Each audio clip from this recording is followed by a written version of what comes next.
2 Samuel Chapter 1. Now after the death of Saul, when David had returned from the slaughter of the Amalekites, David remained in Ziklag 2 days.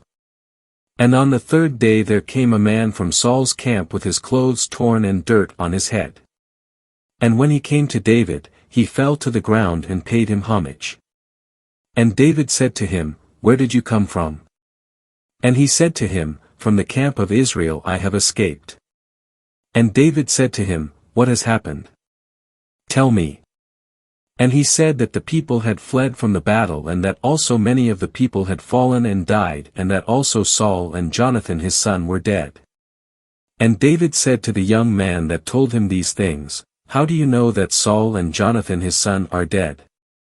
And the young man that told him these things said, "By chance I happened to be upon Mount Gilboa, and just then Saul leaned on his spear, and just then the chariots and horsemen pursued closely after him. And when he looked behind him, he saw me, and he called to me. And I said, 'Here I am.' And he said to me, 'Who are you?' And I said to him, 'I am an Amalekite.' Then he said to me, 'Stand over me, and kill me, for anguish has seized me because my life is yet wholly within me.' So I stood over him and put him to death, for I knew that he would not live after his fall, and I took the crown that was upon his head and the armlet that was on his arm, and I have brought them to my lord here." Then David took hold of his clothes and tore them, as did all the men who were with him. And they mourned and wept and fasted until evening for Saul and for Jonathan his son and for the people of Jehovah and for the house of Israel, because they had fallen by the sword. And David said to the young man who told him these things, "Where are you from?" And he said, "I am the son of an Amalekite stranger." And David said to him, "How is it that you were not afraid to stretch out your hand to destroy Jehovah's anointed?" Then David called one of the young men and said, "Come near, fall on him." And he struck him, and he died. And David said to him, "Your blood be upon your head, for your mouth has testified against you, saying, 'I have killed Jehovah's anointed.'" And David sang this dirge over Saul and over Jonathan his son. And he commanded them to teach the children of Judah the song of the bow.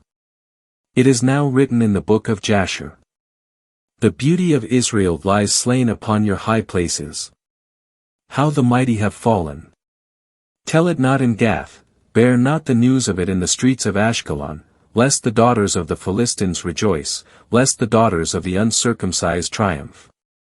O mountains of Gilboa, let there be no dew or rain upon you, nor fields of heave offerings. For there the shield of the mighty was defiled, the shield of Saul, no more anointed with oil. From the blood of the slain, from the fat of the mighty, the bow of Jonathan has not turned back, and the sword of Saul has not returned empty. Saul and Jonathan were beloved and pleasant in their lives, and in their death they were not divided. They were swifter than eagles, they were stronger than lions. O daughters of Israel, weep over Saul, who clothed you in scarlet with splendor, who put ornaments of gold on your apparel. How are the mighty fallen in the midst of the battle! Jonathan lies slain upon your high places. I am distressed for you, my brother Jonathan, so very pleasant were you to me. Your love to me was wonderful, beyond the love of women. How the mighty have fallen, and the weapons of war perished. 2 Samuel Chapter 2. And after this David inquired of Jehovah, saying, "Shall I go up into one of the cities of Judah?" And Jehovah said to him, "Go up." And David said, "Where shall I go up?" And he said, "To Hebron." So David went up there, as well as his 2 wives, Ahinoam the Jezreelitess and Abigail the wife of Nabal the Carmelite. And David brought up his men who were with him, each man with his household, and they dwelt in the cities of Hebron. And the men of Judah came, and there they anointed David king over the house of Judah. And they told David, saying, "It is the men of Jabesh Gilead who have buried Saul." And David sent messengers to the men of Jabesh Gilead and said to them, "Blessed are you of Jehovah, because you have shown this kindness to your master, to Saul, and buried him. And now may Jehovah show kindness and faithfulness to you, and I also will repay you for this good, because you have done this thing. And now may your hands be strong, and you be valiant, for your master Saul is dead, and also the house of Judah has anointed me king over them. But Abner the son of Ner, the captain of Saul's army, took Ishbosheth the son of Saul and brought him over to Mahanaim. And he made him king over Gilead and over the Asherites and over Jezreel and over Ephraim and over Benjamin and over all Israel. Ishbosheth the son of Saul was 40 years old when he began to reign over Israel, and he reigned 2 years. However, the house of Judah followed David. And the time that David was king in Hebron over the house of Judah was 7 years and 6 months. And Abner the son of Ner and the servants of Ishbosheth the son of Saul went forth from Mahanaim to Gibeon. And Joab the son of Zeruiah and the servants of David went forth and met them at the pool of Gibeon. And they sat down, these on the one side of the pool and those on the other side of the pool. And Abner said to Joab, Let the young men arise and compete before us. And Joab said, Let them arise.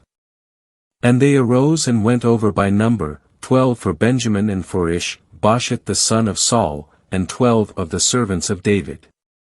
And each seized his opponent by the head, and his sword went into his opponent's side, and they fell down together. And that place was called Helkath Hazarim, which is at Gibeon.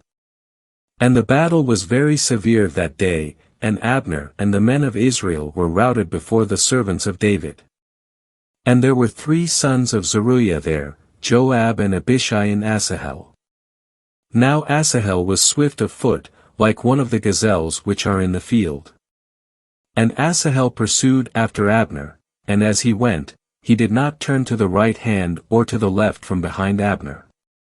Then Abner looked behind him and said, Is that you, Asahel? And he said, It is I. And Abner said to him, Turn away to your right or to your left, and seize one of the young men, and take his armor for yourself. But Asahel would not turn away from following him. And Abner said again to Asahel, Turn away from following me. Why should I strike you to the ground? How then could I lift up my face to Joab your brother? But he refused to turn away, so Abner struck him in the stomach with the end of his spear, and the spear came out behind him. And he fell down there and died in that place. And everyone who came to the place where Asahel fell down and died stood still. But Joab and Abishai pursued after Abner.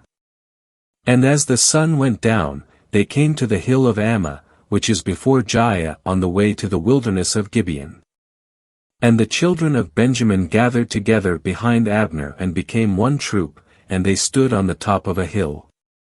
And Abner called out to Joab and said, Shall the sword devour forever? Do you not know that it will be bitter in the end? Then how long shall it be before you command the people to return from following their brothers?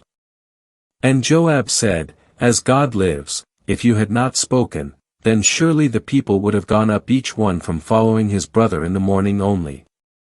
And Joab blew the trumpet, and all the people stood still, and they pursued after Israel no more, neither did they fight any more. And Abner and his men walked all that night through the Arabah. And they crossed over the Jordan and went through all the Bithron, and they came to Mahanaim. And Joab returned from following Abner. And he gathered all the people together, and among David's servants there were 19 men missing plus Asahel. And the servants of David had struck down of Benjamin and among Abner's men 360 men, who died. And they took up Asahel and buried him in the tomb of his father, which was in Bethlehem. And Joab and his men walked all night, and the day dawned on them at Hebron.